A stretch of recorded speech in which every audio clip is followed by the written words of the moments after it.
订婚夜前夜，许知意和男闺蜜在夜店扯了结婚证，许知意却满不在乎道：“开个玩笑而已，明天就离了。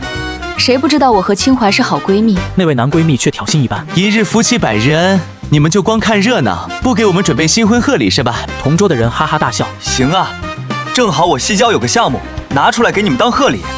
不过这酒桌有酒桌的规矩，想要啊，得摇骰子赢了才行。”我没再说话，只是在酒桌前坐了下来，对上许知意紧皱的眉头，淡淡一笑：“不是摇头子送新婚贺礼吗？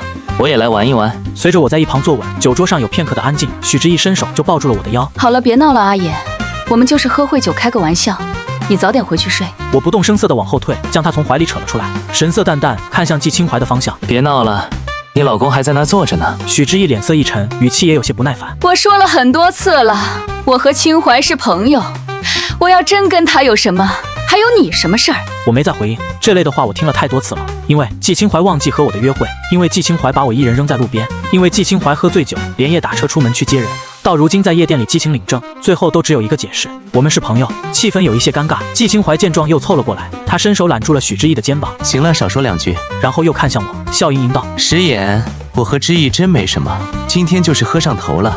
明天我俩就去把婚离了，你要是介意，我给你道个歉。”说着，他一低头，拿起桌上的酒瓶就往嘴里灌。许知意脸色一变，伸手去夺，大声斥责：“干什么？你喝这么多？”再看向我时，脸色已经难看到了极致。傅食言，你别太过分。我不禁自嘲一笑：“没事，我也不是开不起玩笑的人。正好今天我也没什么事，不是总说我不合群吗？”酒桌上众人皆是一愣，随即打起圆场。那太好了，食言，我们早就想叫你一起来玩了。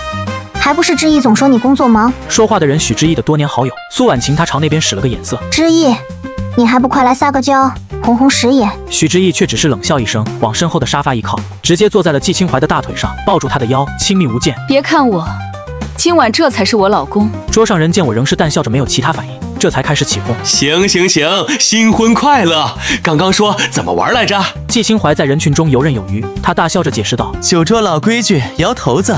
不过今天副总在，平常日理万机的，肯定不会我们的玩法。咱们照顾一下，不嫌比大小吧？输了的除了喝酒，今天庆祝我和知意新婚，还得加码。”众人一听嚷嚷道：“那可不行，咱们圈子里谁不知道，你季清怀和许知意是投资高手，你俩现在一家子，我们哪还有活路？”许知意一直窝在季清怀的怀里，没有半刻看过我，他嗤笑一声：“那你们就认输。”苏婉晴一听，瞬间就急了，她推下手上的那块百达翡丽：“我先压个彩头。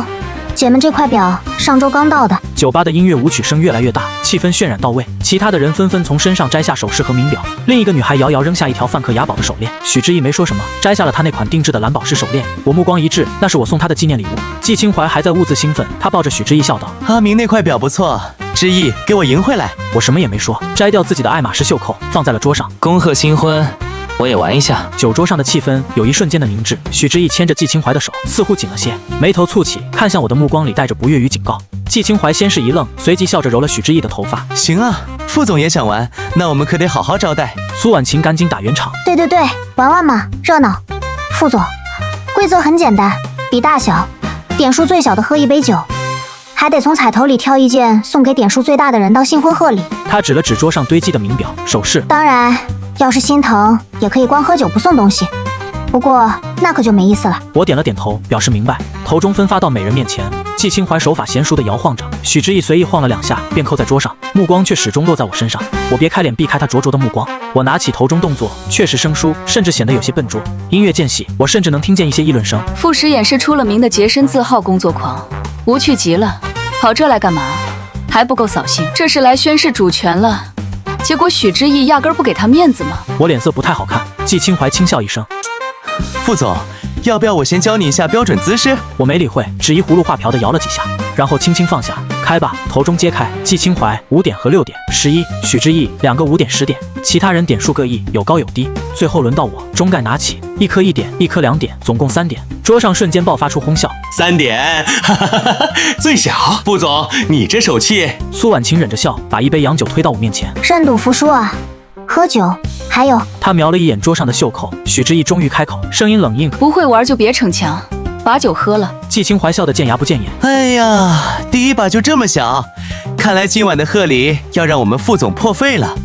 这袖扣成色真不错，我就却之不恭了。我看着那杯酒，又看了看我那对袖扣，还是之前许之意配了好多货给我买来的定制款。当时他说要把全世界最好的东西都送给我，我自嘲一笑，将那对袖扣轻轻推到了桌子中央，推向季清怀的方向。愿赌服输。我抬起眼，语气平淡无波。贺礼送上。许之意的脸色瞬间沉了下去。季清怀笑着伸手拿起那对袖扣，在灯光下仔细欣赏。谢谢副总啦，真的好看。苏婉晴忙不迭道。来，第二轮。游戏继续。季清怀摇出了一个9点，不算大，但他下家的许之意直接摇出了12点，满点通杀。老婆厉害啊！季清怀笑道，开口叫老婆也熟练得很。我的脸色再次沉了下去，众人也纷纷起哄。苏婉晴笑着解释，按照9桌规矩，这满点通杀，你能指定在场任意一件彩头了。许之意没再看我，只是抱着季清怀亲昵道，那让我今晚的老公自己挑吧，要什么？季清怀视线在我桌上逡巡，最后定格在我手腕上那块不起眼的手表上。我看副总那块表挺别致的，就它吧。我端着酒杯的手几不可察的一顿。这块表是我外公的遗物，不值钱，但我从不离身。许之意不会不知道。桌上有片刻的安静，季清怀却又叫道：“怎么了？不是说什么都可以当彩头吗？副总不会玩不起吧？还是说……”我张了张口，却被许之意冷漠打断。9桌规矩，愿赌服输，副食言，拿过来。我猛地抬起头，我右手不自觉地捏紧了拳头。他怎样偏帮季清怀，我都忍了，没想到居然会如我至此。许之意的脸上闪过一丝不耐烦，伸出的手却没有要收回去的道理。就连一旁的苏婉晴都察觉到不对劲。这表有什么好的？清怀，明天去我那，给你挑2块。季清怀却冷下脸，上桌前不是说好的，玩不起可以不玩。许之意冷笑一声，傅时言，我刚刚让你回家，是你自己要玩的。我说，拿过来。我的手不由微微颤抖，深吸了一口气，将表摘了下来。许之意看都没看，直接扔给了季清怀。他却只是在灯下看了2眼，然后撇了撇嘴。这么看也没什么好看的，顺手往桌上一扔，恰巧有人碰到了桌子，酒杯被撞到，红酒尽数洒在了手表上。我将拳头攥得紧紧的，心口仿佛堵了一块巨石。直到季清怀又开始大声催促：“继续啊，都愣着干什么？”第3局我摇出了7点，不大不小。季清怀9点，许之意竟是2个1点，垫底。季清怀扑哧一笑：“老婆，你这手气不行啊！”许之意没理他，闷头要喝罚酒，却被季清怀抢先一步，就着他的手替他喝完那杯酒，还暧昧地眨了眨眼。好了，谁让今晚我们夫妇一体呢？我听着众人的起哄，已经逐渐麻木。接连几局，我似乎总是在危险的边缘徘徊，酒一杯接一杯下肚，身上的配饰基本上都输光了，连带着今天出门开的那辆车也一并输给了季清怀。我将钥匙一抛，脸色已经涨红，眼神也开始有些迷离，握头中的手甚至带上了一丝不易察觉的颤抖。在旁人看来，这分明是上头的征兆。又一局轮到坐庄的苏婉晴制定规则，老比大小没意思，这局咱们换个玩法，压点数，觉得自己能摇出8点以上的，跟住翻倍，彩头也得加码，小打小闹没劲了。季清怀立刻响应，我压我城西那间精品买手店，他名下产业不少，这间买手店是其中之一，价值不菲。众人哗然，赌注开始升级了。许之意看了我一眼，也淡淡道：“我跟压我名下那艘11号游艇，这艘游艇价值数百万，更重要的是用我们2人的名字命名的。压力给到了我这边，所有人都看着我。阿眼差不多了，你可以回家了。”许之意终于忍不住开口。季清怀立刻嗤笑：“之意玩不起就别玩嘛，副总说不定正手热呢。”我像是被这句话刺激到，猛地看向他。我压我名下那套浅水湾的公寓。这话一出，连许之意都愣住了。那套公寓是我大学毕业那年自己赚的第一笔钱买的，地理位置极佳，市值远超季清怀的买手店。头中再起，季清怀先开9点，他得意的挑眉。许之意7点，我不由深吸了一口气，握着头中的手有些颤抖。头中开启3、5、8点，输了，只差1点。我有些脱力的靠在沙发上，耳边是季清怀的欢呼声。他离我很近，用只能2人听到的声音在我耳边轻声道：“输的滋味如何？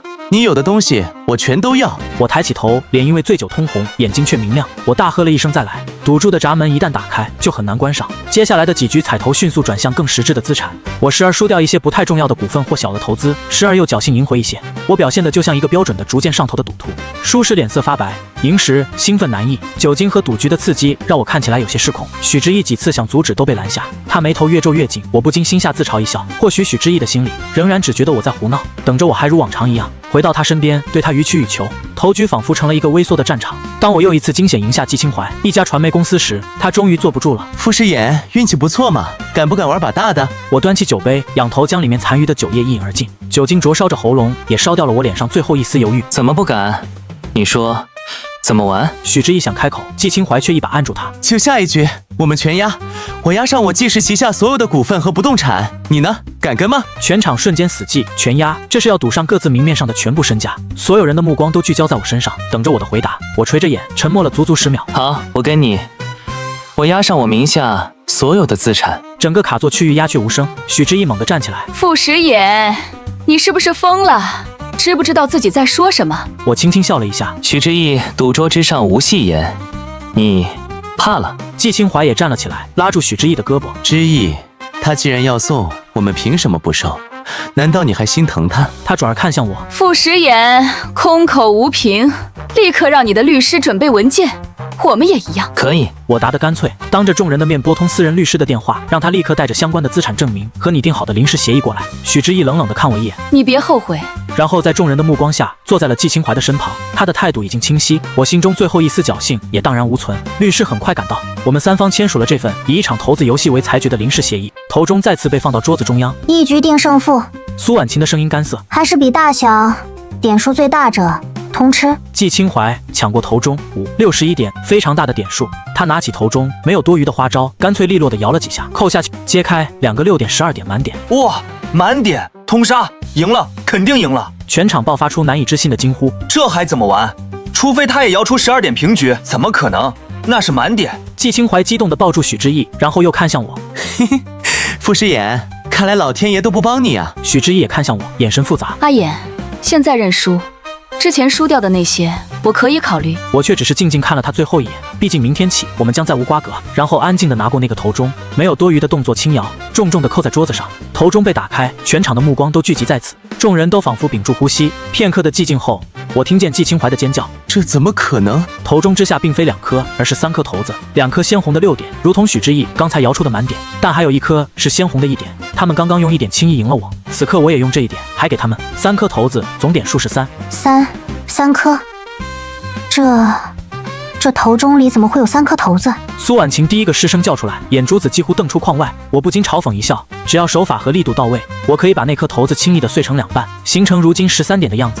我此刻眼神清明，虽然面色仍有红，可举手投足间哪里还有1点醉酒的样子。13点，愿赌服输，你们输了。从最初坐在这里开始，我就没有再想过回头。我给了许知意太多次机会，她一次次的选择那位好闺蜜，将我抛在身后。如今公然领了结婚证，任由她折辱我，那么这一切也该是她应得的下场。酒桌头子而已。我从前在澳门赌桌上大杀四方的时候，这一屋子的人怕是连点数都数不清。过去我玩乐人间，玩够了才肯回家，老老实实继承家业。本想和许知意厮守一生，走到今天这一步，还不是他们咎由自取。许知意猛地推开还抱着他的季清怀，一步跨到桌前，死死盯着那3颗头子，然后又死死抬头看向我。阿言，你……季清怀这才如梦初醒，他输红了眼扑上来就想打我。傅时言，你这个小人，你算计我们，把我们的东西还回来！我轻易地侧身避开他的拳头，他踉跄一下差点栽倒在地，狼狈不堪。季先生，注意风度。我整理了一下微乱的衣襟，语气淡漠。赌桌之上，输赢各凭本事。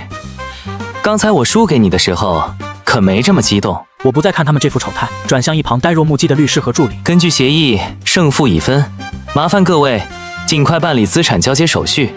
我名下输掉的那些零碎，就当喂了狗，不要了。但季先生和许小姐押上的全部，我希望明天太阳升起之前，看到他们归属变更的初步文件。律师立刻反应过来，恭敬应道：“是，副总，我们立刻处理。”傅时言，许知意声音嘶哑，双目血红。你早就计划好的，你一直在骗我。我轻轻笑了一下，骗？许知意，比起你和你的好闺蜜在我眼皮底下领证，比起你纵容她一次次挑衅我，践踏我的珍视之物，比起你今晚设下这个局，想看我身败名裂，一无所有。我这点自保的小手段，算得了什么？我从没想过算计谁，是你们允许我坐在这个桌上，也是你们亲手把所有的筹码推到了我的面前。愿赌就要服输。说完我不再停留，转身就走。身后是季清怀歇斯底里的哭骂，还有满场压抑不住的震惊议论。我深吸一口气，挺直了脊梁。许知意、季清怀，游戏结束了，而你们的报应才刚刚开始。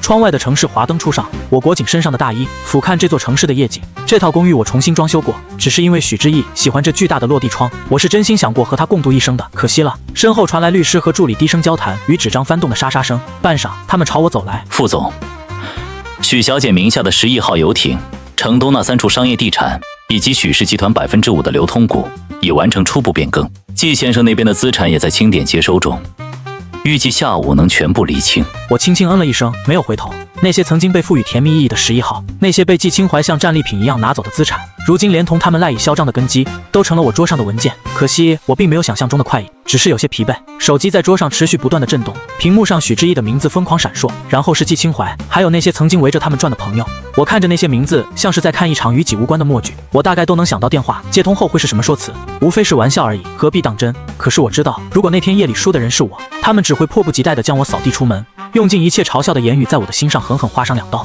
嘲笑我的自不量力。他们既然没有对我仁慈，又凭什么要我以德报怨？我将手机静音，隔绝一切讨人厌的声音，除了工作联系，其他号码全部屏蔽。另外，联系几家相熟的媒体，把风声放出去。助理立刻心领神会，我端起手边的温水抿了一口，唇角牵起一个极淡的弧度，让他们知道游戏规则变了。既然他们喜欢把我放在看客的位置上肆意嘲笑，那我不介意让他们也尝尝成为谈资中心是什么滋味。舆论发酵的速度比我想象的更快。许知意、季清淮夜店狂赌输掉身家，今天逆转，富士书呆子总裁实乃赌神。各类标题充斥着网络和纸媒。我翻看着平板上推送的新闻，心情并无太多波澜。许家老爷子住院，许氏股价下跌的消息相继传来。我能想象许知意此刻的焦头烂额，他的电话打不进来，信息石沉大海。不知道他是否终于体会到，当初我被一次次扔在路边，被遗忘约定时那种无助和冰冷。我的手机从资产交接开始，那天就几乎成了他专属的热线。一开始是疯狂不间断的呼叫，后来只剩下一条条的信息。从最初的命令式口吻，傅时言，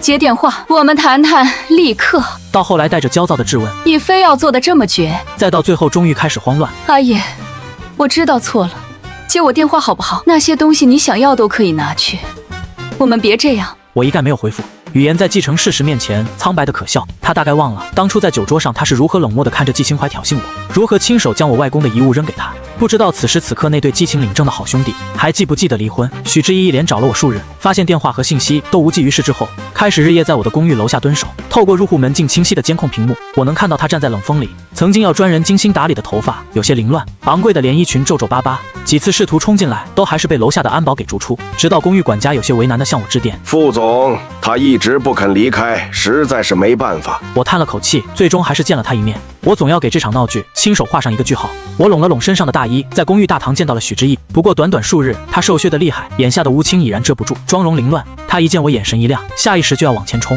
阿爷，你终于肯见我了。我后退一步，止住了他试图靠近的动作，平静地走到他对面的位置坐下。许小姐，请坐，我时间不多。这声傅先生像成功让许知意一愣，他僵在原地片刻才颓然落座。阿爷，对不起，我知道一句对不起太轻了。他眼眶有些泛红。我错了，我真的知道错了。那天晚上我喝了酒，我疯了，我错了。他语无伦次地忏悔着，反复强调那晚的荒唐，强调酒精的作用，强调他只是一时糊涂。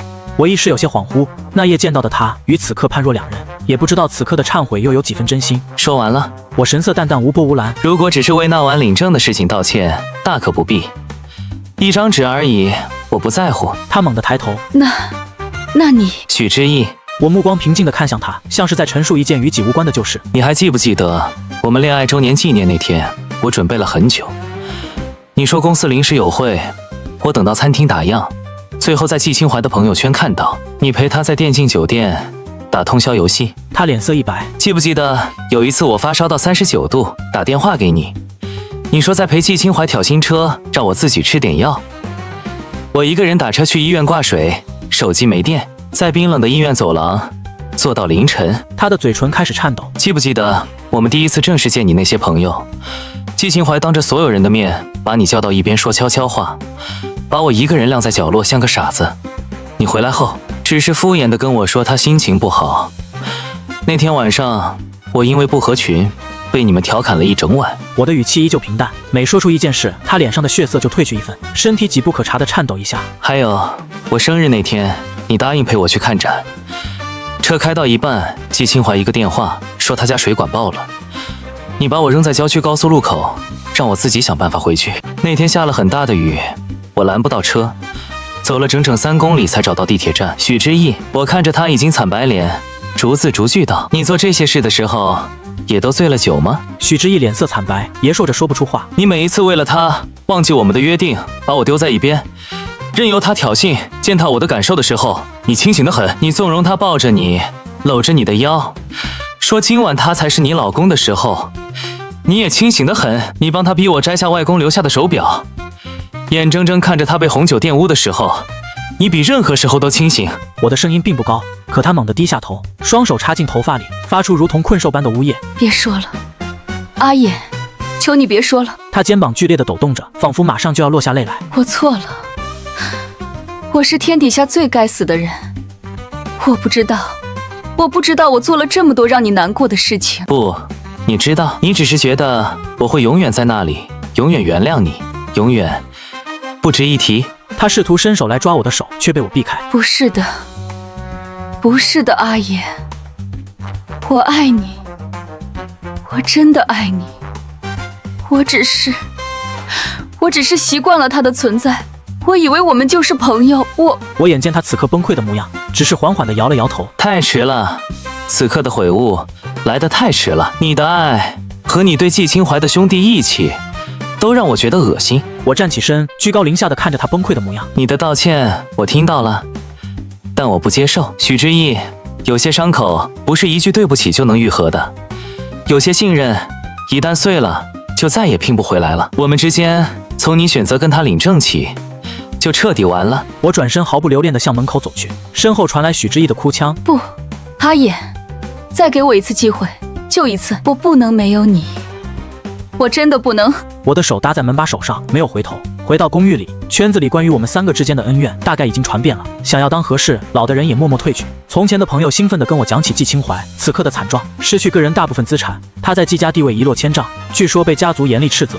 而他那些酒肉朋友此刻避之唯恐不及。他试图去找许之意，可是许之意却整日留恋在我的公寓楼下，企图忏悔，哪里有空搭理他？看利益面前，他们精心维护的友情和偏袒，原来如此不堪一击。最后一次见到他们是在一场慈善晚宴上，这是继酒吧那夜之后，我第一次公开站在众人面前。踏入会场的那一刻，所有的目光瞬间聚焦，同情、好奇、探究、敬畏。我坦然接受所有的注视，脊背挺得笔直。许之意几乎是立刻冲破人群来到我面前，他变得更瘦了，眼底带着浓重的疲惫和红血丝。阿野，我们谈谈好不好？我知道错了，我真的知道错了。我和季清怀已经签了离婚协议，那天就是个荒唐的玩笑。我静静地看着他，像是在看一个陌生的路人。我想之前我们已经说得很清楚了。另外，你和季先生离婚与否，似乎不需要向我报备。他的脸色瞬间惨白如纸，嘴唇哆嗦着，却发不出一个音节。就在这时，季清怀从角落里冲了过来。他穿着皱皱巴巴的西装，神情憔悴，面上全是愤恨。他指着我大声叫道：“傅师爷，你别得意，你用卑鄙手段赢走的东西，我们季家不会放过你的。”我将目光转向他，带着一丝居高临下的怜悯。季先生，法律文件、公证记录一应俱全，你若不服，随时欢迎对簿公堂。不过在那之前，建议你先处理好你买手店的税务问题，以及挪用记事公账填补个人亏空的漏洞。相关资料，我的律师已经准备好了。我不再看他伸手喊来，助理拿出一个透明袋子，交给了慈善拍卖会的工作人员。透明的袋子里装的是一些手表、配饰。许之意难以置信地抬起头：“阿野，这都是我曾经送你的东西。”是啊，那些许之意曾经送给我的礼物，我都妥善珍藏，以为那是他爱我的证据，用那些冰冷的死物来麻痹自己，直到他用一张结婚证彻底打醒了我。我淡淡瞥他一眼：“是，但我现在不需要了。至于11号邮轮，我嫌名字晦气，已经挂牌出售了。许小姐若念旧，可以参与竞拍。”说完不再理会他灰败的模样，转身进入会场。拍卖会上，许之意像是疯了一样，只要是我的藏品，他就不顾一切的举牌。几万块的东西被拍上了几十万的高价，他的目光一直盯着我的背影，灼热的快要把我烫化。可我始终没有回头，迟来的愧疚和深情，我实在不需要。同行的朋友神色有些犹豫。许家最近元气大伤，许之意还输给你那么多资产，哪儿经得住他这么拍卖？我抬起下巴直视前方，语气淡淡道：“他喜欢就让他拍，就当为慈善事业添砖加瓦了。”晚会结束，我走向停车场，雨下得很大，夜雨滂沱，铺天盖地。许之意还是追了出来，冲破保镖的阻拦，雨水将他浇得透湿，头发粘在额头上，毫无形象可言。我听见他的声音在雨中显得格外的狼狈：“阿野，傅师爷，你到底要怎样才肯原谅我？我把一切都还给你，我所有的东西都给你，只要你回来。”我拉开车门的手微微一顿，缓缓转过身，水渍顺着他的脸颊滑落，分不清是雨水还是泪水。他看起来那么狼狈，那么可怜，站在那里像一只被遗弃的兽，脆弱、狼狈不堪。若是从前，我定然心疼男人，可此刻我心如止水。许之意，我的声音平静，却清晰地穿透雨幕，也穿透我们之间再也无法跨越的距离。你忘了吗？愿赌服输。车门关上，将他彻底隔绝在外，撵出我的世界。我靠在椅背上，闭上眼，任由这座被雨水洗净的城市在身后倒退。手机屏幕亮起，是助理发来的消息。副总，11号已找到买家，出价高于市场15%。新公司的第1轮融资方案也已送到您桌上。我回复了一个好字，锁屏抬眼，车子已经平稳驶入雨夜。后视镜里，他颓然跪倒在积水中的身影越来越小，最终消失在视线之外。雨刷器规律的左右摆动，像时光的指针，一声一声为过去画上句号。曾经我以为爱他可以和他长相厮守，家庭是我未来人生的重要部分，直到我在头中落定的那一刻明白，唯有掌握在自己手中的命运才是永不背叛的依靠。那些为他收敛的锋芒，为他压抑的棱角，如今都重新长回了身上。从此我的世界里再也没有许之意，前方是我一个人的崭新征途。